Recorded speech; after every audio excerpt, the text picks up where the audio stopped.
ما شاء الله لا حول ما شاء الله لا حول ولا قوة إلا بالله العلي العظيم. أعوذ بالله من الشيطان الرجيم. بسم الله الرحمن الرحيم. رب اشرح لي صدري ويسر لي أمري واحلل عقدة من لساني يفقهوا قولي. الحمد لله رب العالمين والعاقبة للمتقين والجنة للمدعين والنار للعاصين والمنافقين والصلاة والسلام على رسول النبي الكريم وعلى أهل البيته الطيبين الطاهرين المعصومين. أما بعد، قال الله تعالى في القرآن المجيد: بسم الله الرحمن الرحيم. إنما وليكم الله ورسوله والذين آمنوا الذين يقيمون الصلاة ويؤتون الزكاة وهم راكعون.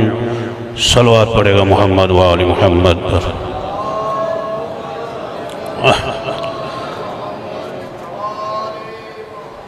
حضرت محترم، بزرگان محترم و جوانان عزیز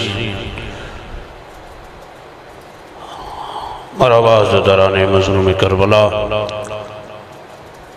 جس جذبہ عزاداری کے تحت اس مقدس ترین فریضے کی انجام دہی کے لیے آپ تمام اس عزا خانے میں تشریف فرما ہے، یقیناً وہ ہمارے لیے وجہ حوصلہ افزائی بھی ہے، آپ سب کے لیے سبب نجات بھی ہے.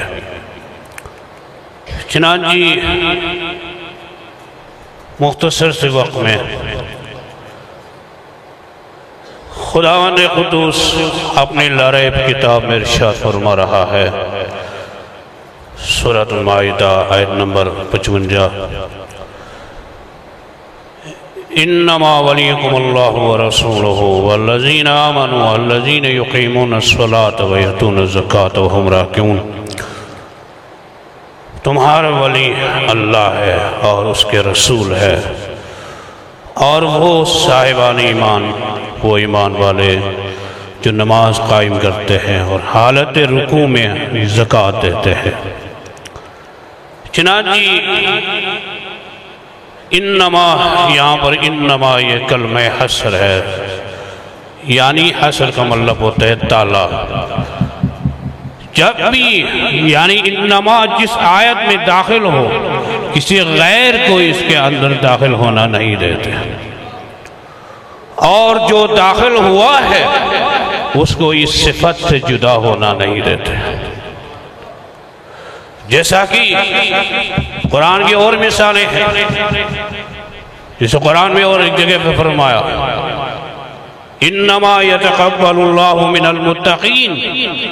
خداوندی کی قربانی قبول دیتے ہیں جو متقی ہو، پرہیزگار ہو. یعنی خدا نے انما کی یہ مطلب، انما کی یہ طاقت ہے جو غیر متقی کے اعمال کو قبول ہونا نہیں دیتے اور صاحبان متقی متقیوں کی اعمال کو ضائع ہونا نہیں دیتے. اسی طرح قرآن میں ایک جگہ پر ارشاد فرمایا: انما یرید اللہ لیذھب عنکم الرجس اہل البیت ویطہرکم تطہیرا. خدا چاہتا ہے اہل بیت ہر رجس سے دور رہے، یعنی ہر عیب، ہر نقص، ہر کمزوری سے اہل بیت کو دور رہے، ایسا پاک رکھا جیسے پاک رکھنے کا حق ہے. اور خدا نے یہاں انما کی یہ خوبی ہے، انما کی خوبی ہے جو کسی غیر کو اس چادر کے اندر داخل ہونا نہیں دیتے اور چادر تطہیر والوں کو اس چادر سے جدا ہونا نہیں دیتے. انما کی یہ خوبی ہے. ولی کا مطلب کیا ہے؟ ولی مطلق یہ تین ہے: خدا، رسول اور مولا علیہ السلام. باقی ہزاروں ولی ہو سکتے ہیں، لیکن ولی یہ مطلق صرف تین ہے: خدا، رسول اور علی. باقی سارے ولی جیسے ہزاروں ولی پھر گھومے پھرے ہوئے ہیں، لیکن ولی صرف اہل بیت ہے. اور یہ باقی انبیاء میں ولی جزئی ہے، لیکن ولی مطلق صرف کیا ہے؟ خدا اور رسول اہل بیت۔ مختصراً کیا مولا علی علیہ السلام کو خدا، یعنی ہم جو خلافت بلا حصر جو کہتے ہیں، خلیفہ بلا حصر، مولا علی علیہ السلام رسول اللہ کے بعد جو خلیفہ بلا حصر ہونے کا ایک 14 وجوہات ہے، 14 خصوصیات ہے، جس کی وجہ سے مولا علی علیہ السلام رسول کے بعد تمام لوگوں سے افضل، تمام لوگوں سے اکمل ہے، اور اس لیے مولا علی علیہ السلام کو خلیفہ بلا فصل 14 خصوصیات ہے، اس میں سے ایک خصوصیات، ایک وجہ بیان کر کے آپ کو تمام کروں۔ ایک وجہ یہ ہے کہ مولا علی علیہ السلام کو رسول کے بعد تمام لوگوں سے افضل اور اکمل کا ایک وجہ یہ ہے کہ جناب رسول اللہ کے جنگوں میں، جناب رسول اللہ کے جنگوں میں آپ کے نسبت، تمام لوگوں کے نسبت آپ کا راہ خدا میں سب سے زیادہ جہاد اور امتحان زیادہ تھے، اور اس کے علاوہ یعنی رسول جناب مولا علی علیہ السلام کے برابر کوئی نہیں ہو سکا۔ چنانچہ جنگ بدر جو مسلمانوں کے پہلی جنگ بدر میں مسلمانوں سے، مومنوں سے امتحان لیا، مولا علی علیہ السلام نے عتبہ و ولید و اشیبہ، نوفل اور حنظلہ جیسے شجاعان مشرکین کو واصل و جہنم کی، اور اس کے بعد باقی مشرکین کو مسلمانوں نے 3000 فرشتوں کے ساتھ مل کر قتل کیے، اور آدھا مشرکین صرف مولا علی علیہ السلام نے قتل کیا۔ اور اسی طرح جنگ احد میں دیکھے مولا علی علیہ السلام نے سب بھاگ کے چلے گئے، لیکن مولا علی علیہ السلام ثابت قدم رہے، ہر مشرک کو جناب رسول اللہ سے دور کرتے تھے اور جنگ کرتے تھے، جہاد کرتے، اتنا تک کہ مولا علی علیہ السلام زخمی ہو گئے، پھر بھی آپ ثابت قدم رہے، مولا رسول اللہ کی دفاع کرتے رہے۔ جب یہ دفاع کرتے ہوئے، جنگ کرتے ہوئے دیکھا زخموں میں ہے، تو اس وقت جبرائیل امین اور زمین اور آسمان کے درمیان یہ اعلان کرتے ہیں، لا فتح الا علی، لا سیف الا ذوالفقار۔ اور جنگ حنین کو دیکھیں، جنگ حنین میں رسول اللہ نے 10,000 مسلمانوں کو لے کر نکلے، اور لیکن وہاں پر ایک بزرگ کی نظر بد لگ گئی اور یہ شکست میں تبدیل ہو گئے، لیکن سب بھاگ کے چلے گئے، لیکن مولا علی علیہ السلام ثابت قدم رہتے ہیں، چند افراد کے ساتھ آپ نے اسلام کو اس پہ ثابت قدم رہے۔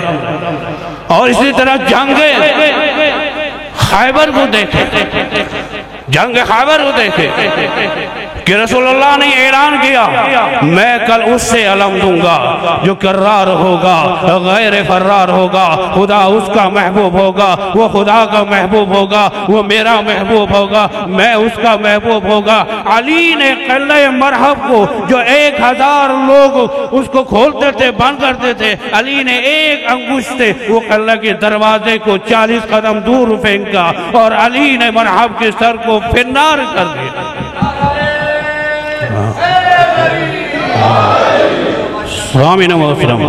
اور جنگ خندق کو دیکھے، اس کو جنگ اصحاب بھی کہا جاتا ہے۔ جنگ خندق میں دیکھے مولا علی کی کامیابی، جب مولا علی علیہ السلام نے عمر ابن عبدود، جب مولا علی علیہ السلام جب جہاں میدان کی طرف جا رہے تو رسول اللہ نے فرمایا نا، کل ایمان کل کفر کی طرف جا رہے ہیں، اور مولا علی علیہ السلام نے اتنا ایسے ضربت مارے، عمر ابن عبدود کی پورے سر سے 2 حصے ہو گئے، تو اس وقت جناب رسول اللہ نے فرمایا ضربت علی یوم الخندق افضل من عبادت ثقلین، علی کی ایک ضربت کائنات کے عبادتوں سے افضل ہے، کائنات کے عبادتوں سے افضل ہے علی کی ایک ضربت۔ کیوں لوگوں اللہ علی کی ایک ضربت پورے کائنات کی عبادتوں سے افضل؟ اس کی وجہ کیا ہے؟ یہی وجہ ہے اگر مولا علی موجود نہ ہوتے تو جناب رسول اللہ شہید ہو جاتے، تو اسلام مٹ جاتے، اسلام ختم ہو جاتے۔ اسی لیے مولا کی ایک ضربت کو پورے کائنات کی عبادتوں سے افضل قرار دیا۔ اور یہاں اسی لیے شاعر نے کیا خوب کہا، اسلام کے دامن میں بس اس کے سوا اسلام کے دامن میں بس اس کے سوا کیا، ایک ضرب ید اللہ، ایک سجدہ شبیر۔ اگر ان دونوں چیزوں کو سامعین محترم، ضرب ید اللہ اور سجدہ شبیری، ان دونوں چیزوں کو نکال کر دیکھ تو اسلام میں کچھ بھی نہیں رہ جائے گا، اسلام میں کچھ نہیں رہ جائے گا، کیونکہ اسلام ابتدا میں علی نے اسلام پروان چڑھایا ہے اور آخر میں اس اسلام کی ڈوبتی کشتی کو حسین نے نجات دی، اور حسین کی محنت اور قربانی حسین کی بہن علی کی بیٹی زینب نے بچایا ہے، حسین کی بہن علی کی بیٹی زینب نے بچایا ہے۔ اور یہ واقعہ کربلا، یہ واقعہ کربلا زندہ رکھنے والی تین ہستی ہے، ایک جناب زینب ہے، ایک علی اصغر ہے، ایک جناب شہدہ سکینہ معصومہ ہے۔ آج امام حسین علیہ السلام کے آپ کو یہی دین بچانے کے لیے حسین کی پہلے قربانی ہے کہ تذکرہ کر کے آپ کو زحمت تمام کرنا چاہوں۔ آج حسین کی پہلے قربانی ہے، وہ کون ہے؟ مسلم ابن عقیل ہے۔ حسین کی پہلے قربانی مسلم ابن عقیل ہے۔ جب جناب امام حسین علیہ السلام کو خط آیا، امام نے اپنے سفیر جناب مسلم کو کوفہ بھیجے۔ جب مسلم کوفہ پہنچے 18,000 لوگوں نے آپ کو بیعت کی۔ یہ مسلم کی بیعت نہیں کی بلکہ امام حسین کی بیعت کیے تھے، امام کی بیعت کیے تھے لوگوں نے۔ جب یہ 18,000 بیعت کی آخر کار مختصر تفصیل میں نہیں جاتا، آخر وقت یہ سب پہنچتے جب مسلم ایک مرتبہ جب مغرب کی نماز پڑھتے ہیں تو 10 آدمی ہیں، جب عشاء کی نماز پڑھتے ہیں تو کوئی بھی نہیں ہے۔ مسلم اکیلے ہے، کہیں دائیں طرف دیکھتے کوئی بھی نظر نہیں آتے، کبھی بائیں طرف دیکھتے کچھ بھی نظر نہیں آتے۔ مسلم سفر میں ہے، مسافرت میں ہے، راستہ بھی معلوم نہیں ہے، لیکن لوگوں نے دشمنوں نے بارڈر پر 4,000 فوج انہوں نے مختصیا ہوا تھا، کوئی مسلم باہر جا کے نہ نکلے۔ آخرکار وہ غریب کیا کرتے تھے، دن کو ایک خرابہ مسجد میں پناہ لیتے تھے، رات کو آپ باہر نکلتے تھے۔ آخرکار جناب مسلم جب جنگے انہوں نے مسلم کو جب اسیر کیا نا، جب مسلم نے مظلوم کو انہوں نے اسیر کیا تو اس وقت درباری نجیات میں پہنچے تو لوگوں نے کہا امیر کو سلام کرو، تو اس وقت مسلم نے کہا یہ میرا امیر نہیں ہے، میرا امیر تو مولا امام حسین علیہ السلام ہے۔ اس وقت مسلم نے کہا میں 2 وصیت کرتا ہوں، اس میں سے ایک ہی ہے کہ میں نے مولا کو خط لکھا تھا کہ میری لوگوں نے میری اطاعت کی ہے، میری بیعت کی ہے، آپ آ جائیں، لیکن میرے مولا کے ساتھ میں اکیلے آئے تھے، لیکن میرے مولا کے ساتھ وہ اکیلے نہیں ہیں، بہن بھی ہے، پھوپھی بیٹھی ہاں بھی ساتھ ہے، اب میرے مولا کو کہے کہ واپس چلے جائیں۔ اللہ اکبر۔ ایک مرتبہ جب جناب مسلم مظلوم کو دار العمارے کی چھت پر رہ گئے، جب قاتل جلاد ملعون نے تلوار مسلم کی سر پر رکھا، اس وقت جناب مسلم نے ایک مرتبہ کربلا کی طرف روح کر کے سلام پوچھتے ہیں، السلام علیک یا ابا عبداللہ، السلام علیک یا ابن رسول اللہ، اے مولا حسین میرا آخری سلام ہو، اے مولا فرزند رسول میرا آخری سلام ہو۔ اس وہ امام حسین نے جواب دیا وعلیک السلام یا اخی المظلوم، وعلیک السلام یا اخی الغریب، اے میرے غریب بھائی تجھ پر بھی میرا سلام ہو، اے مظلوم بھائی تجھ پر بھی میرا سلام ہو۔ ایک مرتبہ ظالم نے شاید ظالم نے جب تلوار مسلم کی سر پر رکھی، اس طرف امام حسین نے مسلم کی یتیم بچی رقیہ کے ساتھ سروں پر ہاتھ رکھے۔ اس وقت وہ بچی گھبرا گئی، کہتے جلدی سے جا کر ماں کو کہتے اماں کیا میں یتیم ہو گئی ہے، اماں کیا میں یتیم ہو گئی ہے؟ تو اس وقت جناب مسلم کی بیوہ جلدی سے جناب زینب کے خدمت میں جا کر عرض کرتی آقا زادی کیا میں بیوہ ہو گئی، کیا میں بیوہ ہو گئی؟ اتنا میں جناب زینب نے عباس کو بلایا، عباس جاؤ مسلم کی خبر لو، عباس جاؤ مسلم کی خبر لو۔ اتنے میں جب عباس آئے نا تو اس وقت جب جناب عباس جب امام حسین کی خدمت میں جا کر عرض کرتے ہیں مولا مجھے اپنے بھائی مسلم کی خبر دو، تو اس وقت امام حسین نے فرمایا بھائی عباس میرے پنجے کے درمیان سے دیکھو۔ جب جناب عباس نے جب پنجے کے درمیان میں دیکھ کر تڑپ گئی، کہتے مولا مجھے جلدی آپ کو پہنچائے تاکہ میں اپنے غریب مظلوم بھائی کو سر کو اپنے گود میں رکھوں۔ اتنے میں امام حسین نے فرمایا اے بھائی ذرا اور سے دیکھو۔